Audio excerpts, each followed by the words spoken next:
Welcome to CEO Insights. I'm Marilyn de Guzman with InvestingNews.com. Last month, Prismo Metals announced the appointment of Steve Robertson as its new president. Steve joins Prismo as the company ramps up exploration work at its priority projects, including its copper project in Arizona. Steve joins me now to discuss more about the company's plans. Hello, Steve. Hello, Marilyn. So you became president in May. Tell us about your background and what attracted you to Prismo. I'm an exploration geologist by background. Worked most of my career in North America. Worked for 24 years for a company called Imperial Metals that was a mine developer operator. We did a lot of exploration there. And, I really like big copper plays. The big milestone for me at Imperial was doing the deep exploration at a deposit called Red Chris, which is now a mine in northern British Columbia operated by Newmont. And that type of play really excites me. And I see a lot of similarities with that and the Hot Breccia project that we've got in Arizona. And that's really a fantastic opportunity, I think, for us and the investors. And it's backed up by two quality projects that we've got down in Mexico. I want to talk about your copper projects in a moment. I just wanted to get your take on the current copper market dynamic. Do you see, are you anticipating a supply surge? What does it mean for copper exploration as yourself?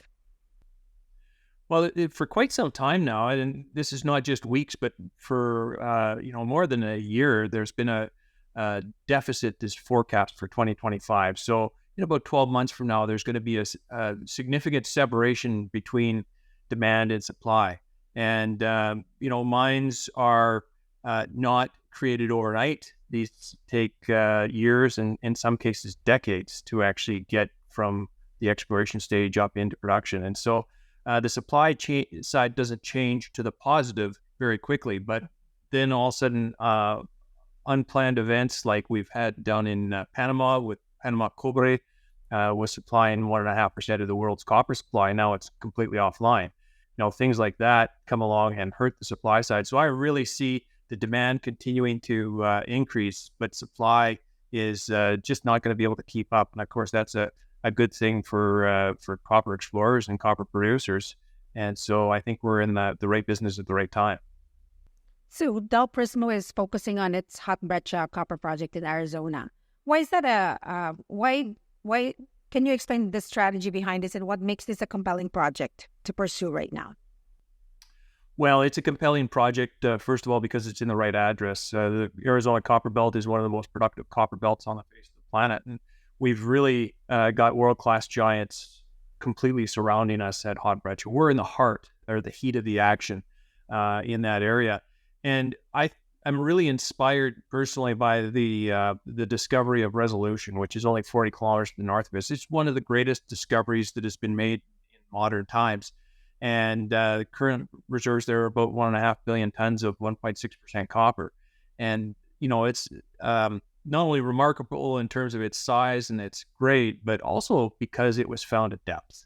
The top of the deposit is 1,200 meters below surface. And I think that's the next generation of discoveries are going to be discoveries like that one. The big, easy ones that are sticking out on surface have all been largely found.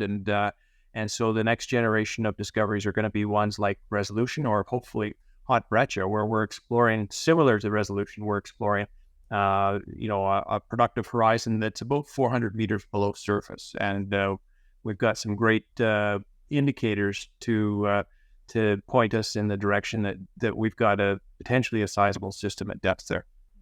Can you talk about some of the exploration plans over the next maybe few months for Hot Breccia?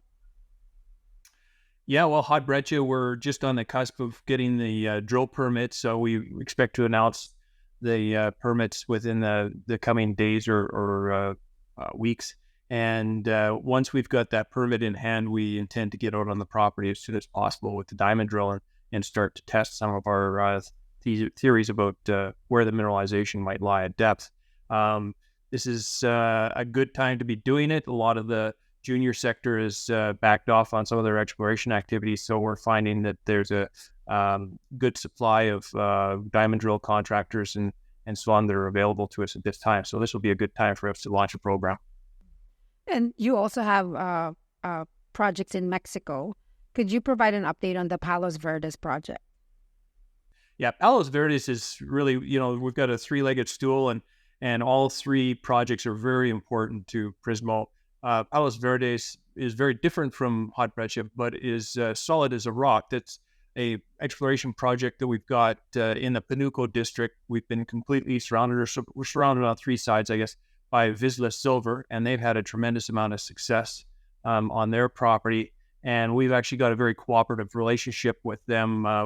They actually have an appointee that sits on our board. We've got a joint technical advisory committee with Vizsla, and they own 9% of Prismo shares as well. So this is a very cooperative approach in the district, and our next step there would be to go out and do a small drilling program where we're actually going to step back. We've already been able to define a vein on our property in the shallower areas. Now we're going to step back and start to drill a little bit deeper on this vein to see if we can extend it to depths and really find out what the value of that vein is on our property.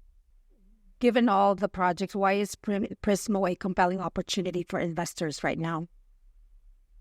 Well, the three things that are really important to the junior sector, it's first of all, having good people. We've got some really excellent people, both technical side and on the capital market side in the company.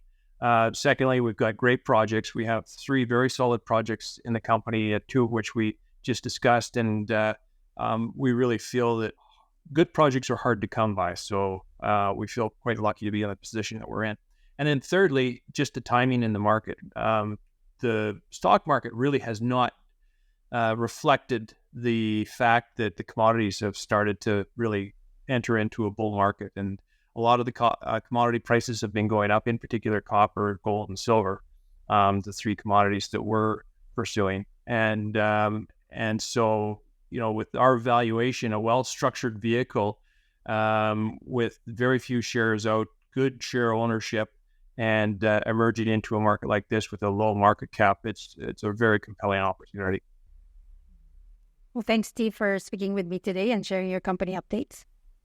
That was a pleasure. Thank you very much. And thanks, everyone, for watching. Join us again next time for another edition of CEO Insights. If you like this video, make sure you subscribe to our channel and turn on notifications so you don't miss future updates and interviews. See you next time.